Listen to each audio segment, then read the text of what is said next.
Lo hemos invitado a Pablo Gallo, quien es director del CIPES, porque se han dado a conocer, como ustedes saben, la semana pasada, todos los datos vinculados al nivel que necesita una familia tipo, es decir, mamá, papá, 2 chicos, para alimentarse en la canasta, no solo alimentarse, sino la canasta básica, es decir, todo aquello que hace a la vida de una persona, la vida más o menos digna de una persona. Y se ha fijado en un nivel de 12.500 pesos. Y esto quizá porque se toma el nivel de vida en Buenos Aires y algunos partidos del conurbano. Una cifra que es un poco mayor, no mucho, a la que daba a conocer durante bastante tiempo el CIPES, es decir, que no era algo que estaba traído de los pelos lo que hacían ustedes, ¿no? La primera diferencia es, ¿por qué se plantea? Porque ustedes computan únicamente los precios más bajos, ¿no? ¿Es así? Bueno, ahí hay dos cosas. Primero, lo importante es el hecho de que por fin tenemos un dato de 3 años, así que no. De la canasta básica y la canasta básica total, algo que en términos de estadística es un insumo esencial para quienes trabajamos con eso y a partir de eso desarrollamos diagnósticos de otro tipo de cosas. Esto que te indico, que es lo normal en el mundo, no sucedía en Argentina desde el año 2013 y desde el 2007, desde que había sido... Está todo tergiversado. O sea, no solamente pues, se empezó a tergiversar, sino que porque sos un mal pensado, si vivíamos con 6 pesos por día. Bueno, el otro aspecto importante es el dato. El dato no nos sorprende, no nos sorprende, aunque a nosotros nos da un poco menos. A nosotros, no solamente a nosotros, en realidad al conjunto de entidades y organizaciones que envían la canasta, el valor que dio el INDEC es más alto que todos los que tenemos nosotros. Sí, sí. Eso nos sorprendió a todos.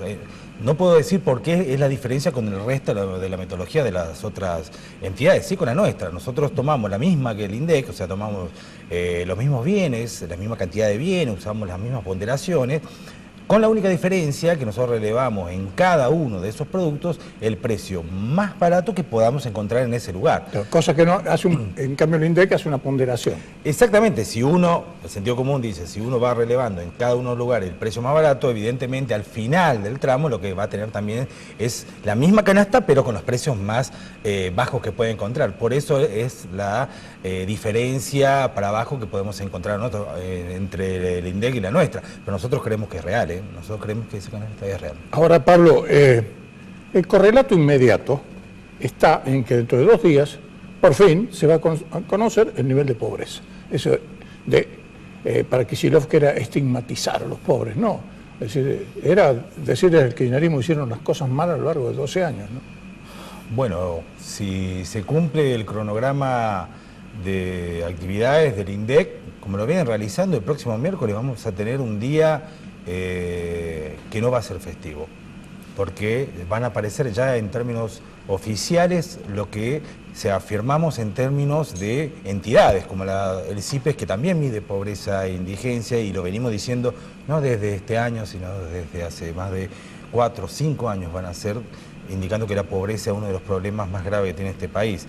¿Qué va a suceder el miércoles? Claro, bueno, y eso les costaba a ustedes llamadas intimidatorias, lo mismo a nosotros, ¿cómo le da? Bueno, en nuestro caso no hemos tenido llamadas intimidatorias, no se han metido con nosotros, lo cual agradecemos en su momento.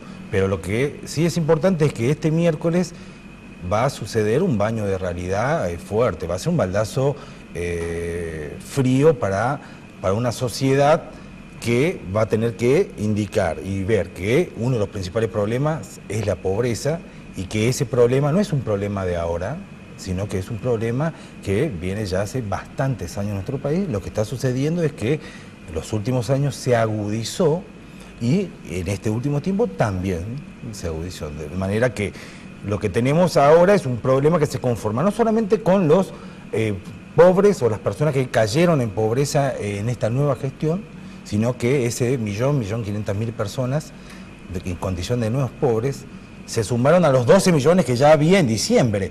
Y esa es la mesa, esa es la realidad que nos pone con un techo muy alto de una situación social conflictiva. Claro, si hacemos un cálculo entre lo que son las jubilaciones mínimas, de lo que es el promedio del salario vital y mínimo, mínimo y móvil, de lo que es el promedio del salario que se cobra en el sector privado, si entramos a hacer una ponderación de todo eso, tenemos que estar en un nivel de pobreza que puede estar en 1/3 de la población.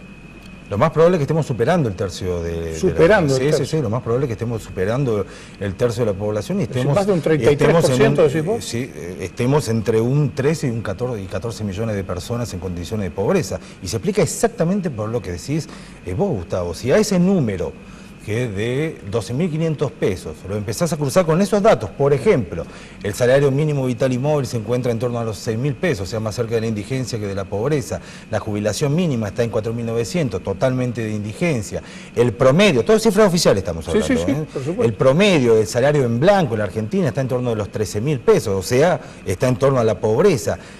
Y no estamos sumando el sector en negro, que es del 30-35% de trabajadores, y no cobra en promedio 13.000, sino que está entre 6.000 y 7.000 pesos, o sea, está más cerca de la indigencia. A eso iba, que todo este cálculo está hecho sobre... Los que trabajan en blanco. Los que trabajan en blanco, pero tenemos un 44% de economía en negro en el país.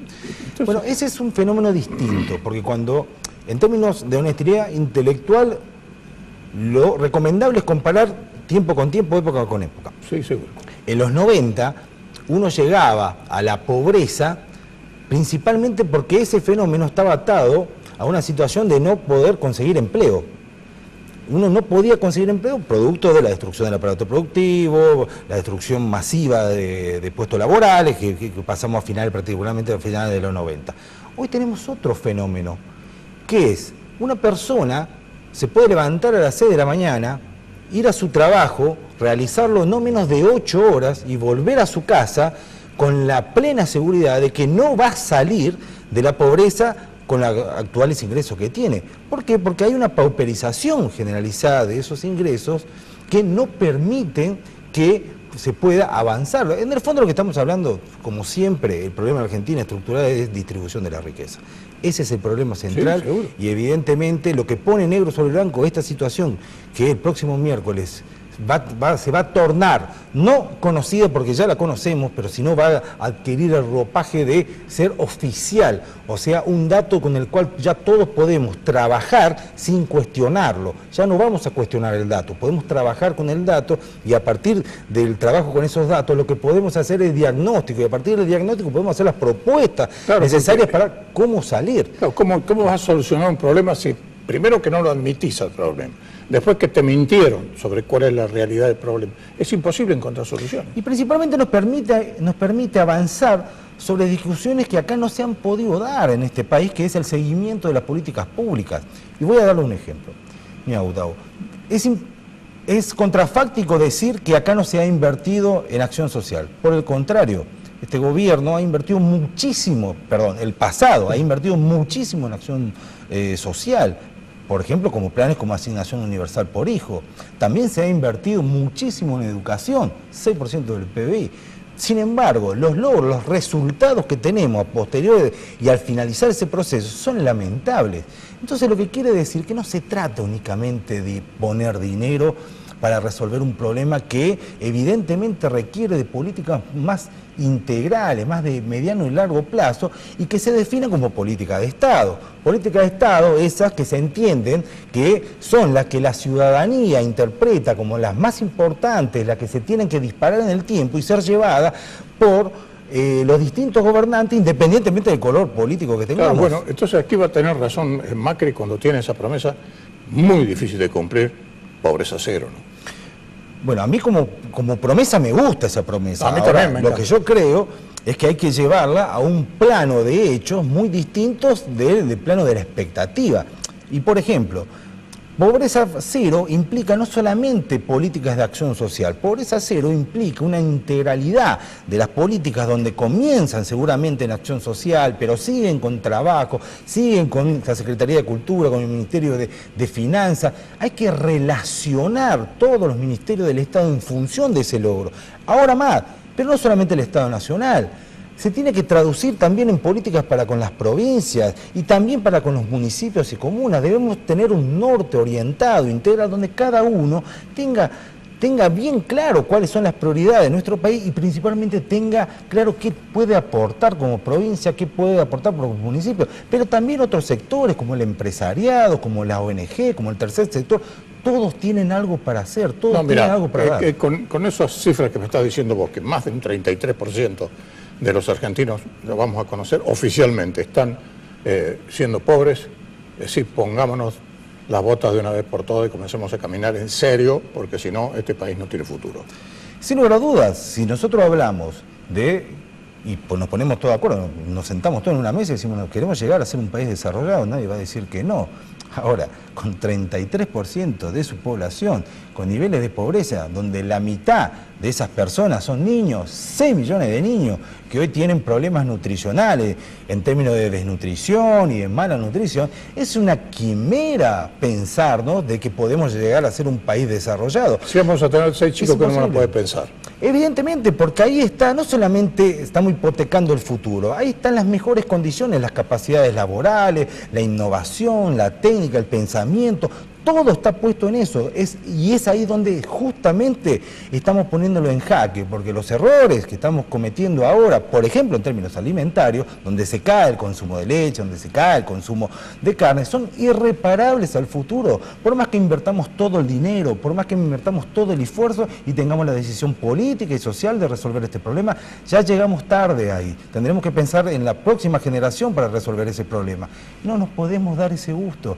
Evidentemente tenemos que ya pensarnos cómo resolver. Y en esto lo más importante es no tirarnos la pobreza de uno a otro.